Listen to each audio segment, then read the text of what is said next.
नमस्कार दर्शकों, स्वागत है आपका हमारे YouTube channel secret of life पे। आज की वीडियो में हम बात करेंगे धनु राशि के लिए सूर्य जो कि 15 मार्च से 4th हाउस में मीन राशि में गोचर करने जा रहे हैं। बहुत ही अच्छा है, भाग्येश होकर के त्रिकोण के लॉर्ड होकर के ये केंद्र में जा रहे हैं। साथ ही 11 मार्च से ही गुरु जो कि मार्गी हो रहे हैं। यहाँ पर कैसे ये दो ग्रह जो हैं वो बहुत अच्छा बदलाव आपके जीवन में करते हुए दिखाई दे रहे हैं और कैसे ये आपके जीवन को बदलने में महत्वपूर्ण भूमिका अदा करेंगे, क्योंकि ये दो बहुत अच्छी स्थिति गुरु और सूर्य की आपके लिए बन रही है। तो इसका बहुत अच्छा क्या पॉजिटिव इफेक्ट्स आप पर रहेगा, इन सब बातों पर डिटेल में चर्चा करेंगे। कुछ सावधानियों की भी बात करेंगे, बहुत कम समय में क्लियर करूंगा चीज़ों को, आप वीडियो लास्ट तक देखिएगा। देखिए, सबसे पहले बात कर लूँ मैं गुरु की। गुरु की बात क्यों करूं? क्योंकि गुरु जब से ये साल चला है 2026 में 1 जनवरी से ही 11 मार्च तक यहां पे गुरु वक्री है। साल में पहली बार 2026 में पहली बार ये मार्गी होंगे, 11 मार्च से मार्गी होंगे। अब गुरु का मार्गी होना, देखिए गुरु जो होते हैं वो बहुत ही इंपॉर्टेंट प्लैनेट होते हैं। गुरु कारक होते हैं हमारे धन के यानी वेल्थ के, गुरु कारक होते हैं धर्म यानी रिलीजन के, हमारा आध्यात्मिक ग्रोथ, धर्म से हमारा जुड़ाव गुरु निश्चित करते हैं। धार्मिक स्थलों के गुरु कारक होते हैं। गुरु हमारे संतान के कारक होते हैं। गुरु हमारे सभी जितने भी शुभ कार्य होते हैं, ऑस्पिशियस वर्क होते हैं, शादी विवाह हो गया, गृह प्रवेश हो गया, उसका कारक गुरु होते हैं। भाग्य के कारक गुरु होते हैं। इन सब चीज़ों के कारक होकर के हमारे कैरेक्टर के, हमारे सद्बुद्धि के कारक गुरु होते हैं। तो इन सब चीज़ों के कारक होकर के गुरु आपके लिए 1st हाउस और 4th हाउस का लॉर्ड होकर के बहुत ही योग कारक ग्रह बनते हैं। तो गुरु का वक्री और मार्गी होना आपके लिए और ज़्यादा इंपॉर्टेंट हो जाता है, क्योंकि आपके लिए लग्नेश बनते हैं और 4th हाउस के लॉर्ड बनते हैं। गुरु जब 11 मार्च से यहाँ मार्गी होंगे, सबसे पहले देखिए गुरु की दृष्टि पड़ रही है यहाँ पर। गुरु का मार्गी होना सबसे पहले आपका डिसीजन मेकिंग बेटर करेगा। अगर आप फंसे हुए थे किसी भी डिसीजन को लेने में, आपके लग्नेश मार्गी हो रहे हैं, तो आप उस डिसीजन को लेने में आगे बढ़ेंगे, एक अच्छे डिसीजंस को आप कर पाएंगे। दूसरा, स्ट्रेस एंजाइटी अगर आपको ज़्यादा चल रही थी गुरु के मार्गी होने से, क्योंकि ये वक्री थे, तो स्ट्रेस एंजाइटी में कमी आएगी। कहाँ ध्यान रखना है, चूंकि शनि की ढैया भी चल रही है, उस पर भी बात करेंगे, लेकिन स्ट्रेस एंजाइटी गुरु आपकी कम करेंगे। हेल्थ से रिलेटेड इश्यूज आ रहे थे तो वो भी कम पड़ेंगे, क्योंकि आपका लग्नेश जो है वक्री से मार्गी हो रहे हैं। उसके बाद देखिए गुरु की दृष्टि है इनकम हाउस पे, 5th हाउस पे। इनकम को लेकर के जो भी परेशानियां, कष्ट थी, उसको कम करने का प्रयास यहां पे गुरु करेंगे और एक अच्छी व्यवस्था आपके लिए बनाने की कोशिश करेंगे गुरु 11 मार्च के बाद से, कि आपके इनकम में कैसे बढ़ोतरी हो, और आप उस पर विचार करेंगे। दूसरा, आपके लग्न पर दृष्टि है, आपके व्यक्तित्व में ठहराव लाने की कोशिश गुरु 11 मार्च के बाद करेंगे। आपके हेल्थ रिलेटेड इश्यूज को गुरु कम करने की कोशिश करेंगे। आपका डिसीजन मेकिंग, जैसा मैंने बताया, बेहतर करेंगे। स्ट्रेस एंजाइटी को कम करेंगे और आपके आत्मबल में कहीं ना कहीं गुरु वृद्धि करेंगे, क्योंकि लग्नेश आपके मार्गी हो रहे हैं। गुरु की दृष्टि इस स्थान पर पड़ रही है। राहु और मंगल का अंगारक योग पूरे मार्च में यहां पर बना हुआ है। गुरु राहु के नेगेटिव इफेक्ट को, राहु मंगल के अंगारक योग को शांत रखने की कोशिश करेंगे। सावधानी आपको रखना है, थोड़ा गुस्सा पे नियंत्रण रखिएगा। अंगारक योग में गुस्सा इंसान का बढ़ जाता है थोड़ा, तो उस पर थोड़ा सा नियंत्रण रखिएगा, स्पेशली पब्लिक डीलिंग में, क्योंकि 3rd हाउस में आपका ये योग बन रहा है। तो स्पेशली जो भी जिन लोगों के साथ भी आप डील कर रहे हैं बिजनेस में या कहीं और, तो उनके साथ थोड़ा सा आप आर्ग्यूमेंट्स में पड़ने से बचिएगा, क्योंकि मैंने कहा था मैं सावधानी कहाँ रखना है उस पर भी बात करूंगा। गुरु आपके 7th हाउस में मार्गी हो रहे हैं। अगर विवाह से संबंधित परेशानियां चल रही थी, विवाह नहीं हो पा रहा था, या वैवाहिक जीवन में दिक्कत आ रही थी, वहां एक अच्छे सॉल्यूशन निकलने के चांसेस यहां पे गुरु बनाएंगे। अब देखिए सूर्य को मैंने क्यों लिया साथ में।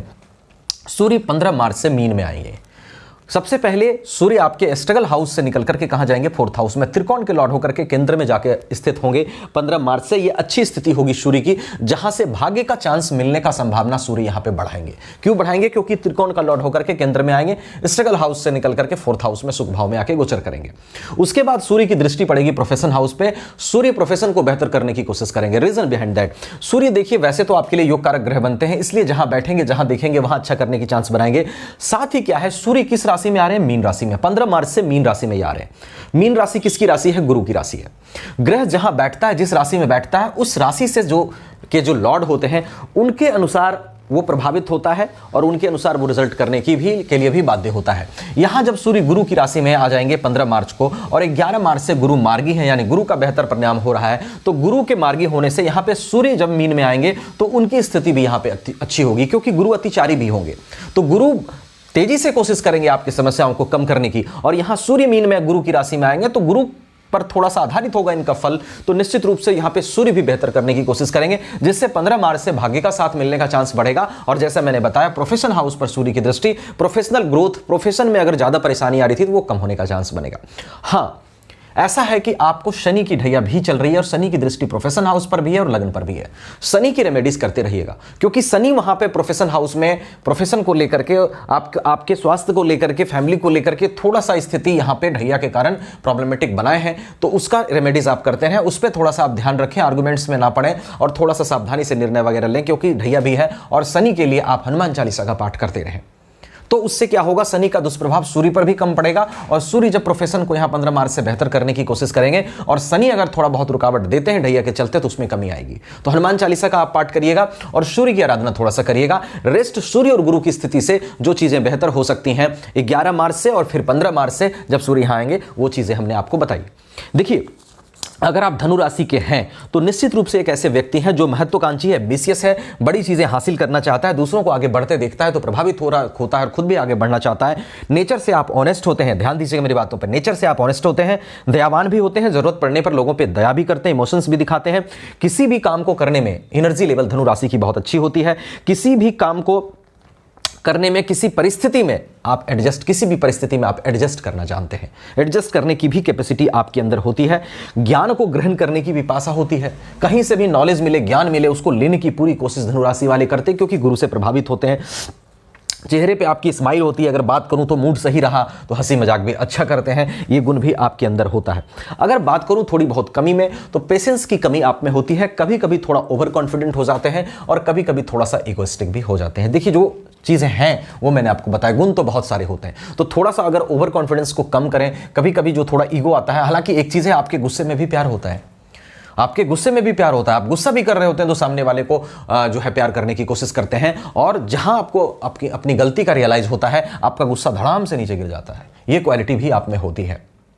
तो ये सब चीजें आप में होती है। रेस्ट देखिए, लोग कहते हैं सर बहुत सालों से देख रहा हूं, अच्छा तो कुछ हो नहीं रहा है, आप बताते हैं। देखिए, मैं आपको पहले भी बताया और अभी भी बताता हूं कि ये गोचर आधारित व्यवस्था से मैंने सूर्य गुरु की स्थिति से आपको चीजें बताई। सिर्फ इस पर चीजें निर्भर नहीं करेगी किसी के लिए भी। और दूसरी चीज है, सबके चार्ट में क्या सूर्य और गुरु की स्थिति एक जैसी होगी? नहीं होगी। और क्या सूर्य और गुरु पर ही सब कुछ निर्भर करेगा? नहीं। आपके चार्ट में सभी ग्रहों की क्या स्थिति है, लगन कुंडली में, नवमांश कुंडली में क्या स्थिति है, महादशा किसकी चल रही है, अंतरदशा किसकी चल रही है, षड्वर में ग्रहों की क्या स्थिति है, अष्टक वर्ग की क्या स्थिति है, सभी बातों पर प्रेडिक्शन निर्भर करेगा। तो कंप्लीट इन्फॉर्मेशन के लिए, या ज्यादा प्रॉब्लम चल रहा हो तो अपनी चार्ट भी एक बार जरूर दिखाएं। हमसे दिखाना चाहें, वीडियो डिस्क्रिप्शन में व्हाट्सएप नंबर मिलेगा, आप वहां कांटेक्ट कर सकते हैं।